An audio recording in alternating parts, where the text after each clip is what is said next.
Olá, eu estou aqui com a honra de estar do lado do professor Tal Ben-Shahar, professor da aula mais disputada de Harvard, mestre da psicologia positiva, e tive a oportunidade também de fazer algumas perguntas para ele a respeito desse caminho da felicidade, de propósito, de conexão. So nice to meet you. Very good to be here, thank you. Here in Curitiba, we organize this conference, the Happiness Congress, and sometimes people has a lot of prejudice about this theme because normally we talk about depression and anxiety, but happiness, oh, this is bullshit.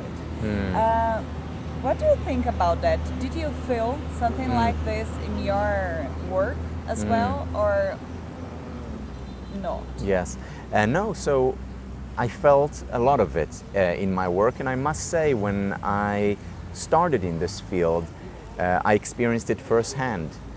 Because in many ways, if you think about it, for certainly the 20th century and as well as before, the whole self-help movement dominated the field of happiness, and it was all about New Age, about something esoteric, mystical. And it's only in the past 20-some years that scientists, psychologists, neuroscientists, biologists have really focused on the field of happiness, bringing the scientific method to it.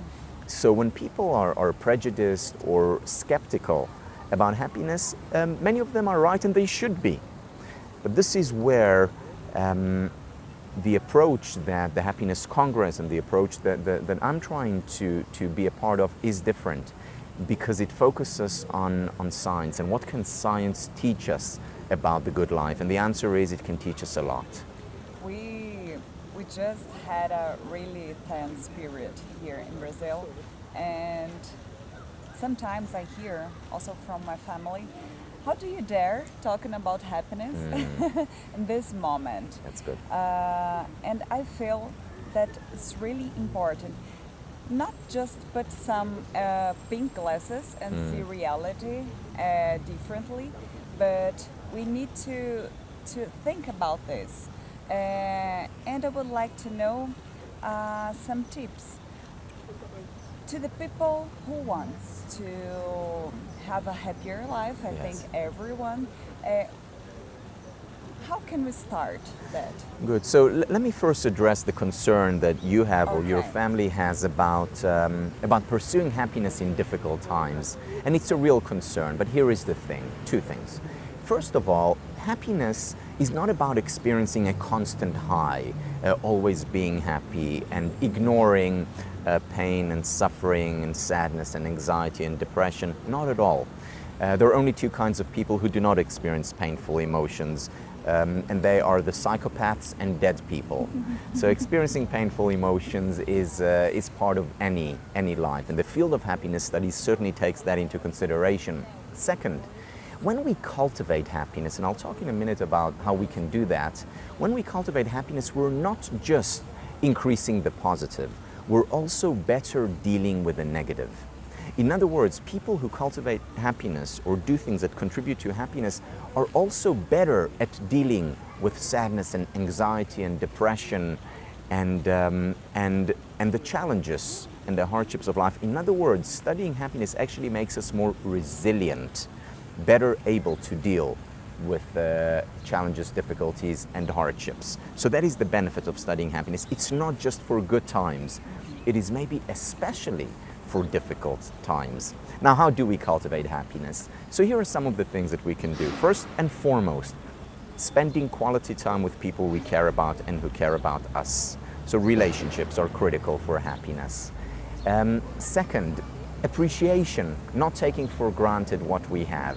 There's a lot of research showing that people who spend 2-3 minutes a day, or even just a few times a week, savoring, appreciating the good things in their lives, whether it's friends or family, whether it's a good meal, whether it's God, or whether it's the tree that is growing outside my window. People who appreciate the good in their lives, once again, are not just happier, they're also healthier, physically healthier, and they're better able to deal with difficulties when these arise.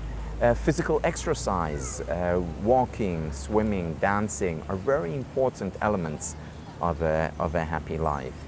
In addition, learning to focus on things, being present to life, whether it is listening, or whether it is while writing, or whether it is while walking outside or doing work. Learning to be more present, or sitting down and meditating. Learning to be more present in one's life contributes a great deal to happiness, and once again, not just to a happier life, it also contributes to being able to better deal with hardships, difficulties, depression and anxiety. Great, thank you so much. Thank you.